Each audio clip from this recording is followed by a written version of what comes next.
우리는 왜 불안할 때 무당을 찾게 될까? 이 영상들은 무속을 믿으라고도 믿지 말라고도 하지 않습니다. 믿음을 바탕으로 한 종교로서의 무속을 이야기하려는 것이 아닙니다. 다만 왜 사람들은 여전히 무속을 찾는지 이야기해 보려 합니다. 무속은 미신일까요? 그런데 왜 안 믿는다는 사람들조차 가장 힘들 때는 그 문을 두드릴까요? 여러분은 살다가 일이 계속 안 풀리거나 이유 없이 불안할 때 한 번쯤 이런 생각을 해본 적이 없으신가요? 점이나 한번 보러 가볼까?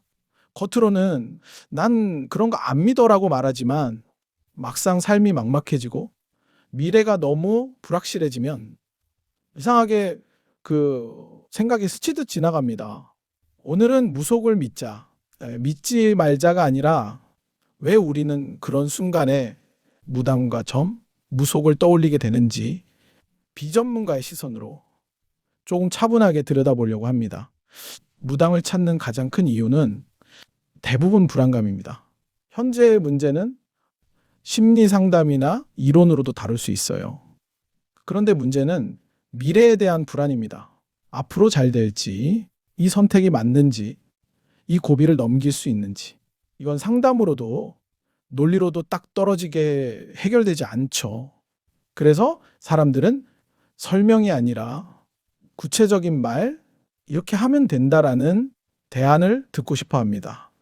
그 지점에서 무속인은 하나의 선택지가 됩니다. 무속이라는 단어를 한자로 풀어보면 꽤 흥미롭습니다. 무는 하늘과 땅을 연결하는 사람입니다. 여기 보시면 사람인 인자가 두 개인데 이건 한자에서 주로 춤추는 사람을 뜻할 때 쓰입니다. 즉 하늘과 땅, 신과 인간을 연결하며 춤을 추는 존재, 그리고 속속은 풍속이라는 뜻입니다. 종교보다 한 단계 낮게 의도적으로 불린 말이기도 하죠. 그래서 무속은 정식 종교라기보다는 삶 속에 스며든 신앙 형태, 생활 문화에 가깝습니다. 보통 무당을 이렇게 정의합니다. 신내림을 받아 신을 섬기고 구슬하는 사람. 여성 무당은 무녀 보살, 남성 무당은 박수, 법사라고 부르죠.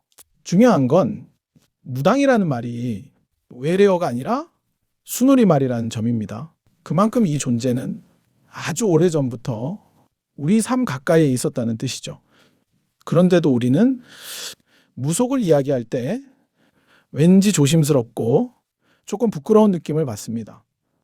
왜일까요? 근대화 과정에서 합리성, 과학, 종교가 기준이 되면서 무속은 미신으로 밀려났고 제도 밖으로 쫓겨났습니다. 거기에 일부 사기나 과도한 금전 요구가 부정적인 이미지를 더했죠. 하지만 흥미로운 건 그럼에도 불구하고 무속은 완전히 사라지지 않았다는 것입니다. 사람들에게 물어보면 대부분 이렇게 말합니다. 난 무속 안 믿어. 그런데 이사 날짜, 결혼 날짜, 시험 전점께 이상하게 찝찝한 날 피하기. 이런 것들은 뭘까요? 믿지 않는다고 말하면서도 완전히 벗어나 있지는 않습니다. 어쩌면 우리는 무속을 믿는 게 아니라 불안을 다루는 방식을 빌리고 있는 건지도 모릅니다.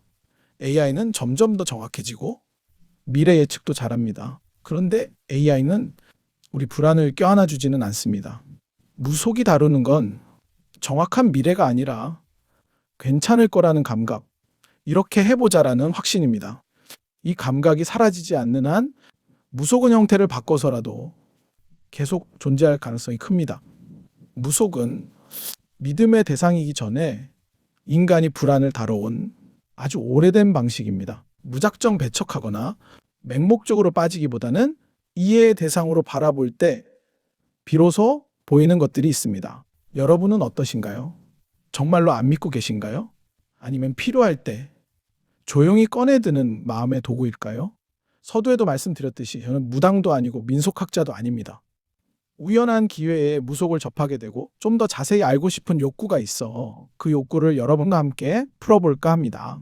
총 13편 정도의 영상으로 나누어 기획하여 무속신앙에 대한 진실과 오해라는 주제로 다뤄보도록 하겠습니다. 이 영상이 조금이라도 생각해 볼 거리를 남겼다면 좋아요, 댓글, 구독, 알림 설정 한 번씩 부탁드리고요.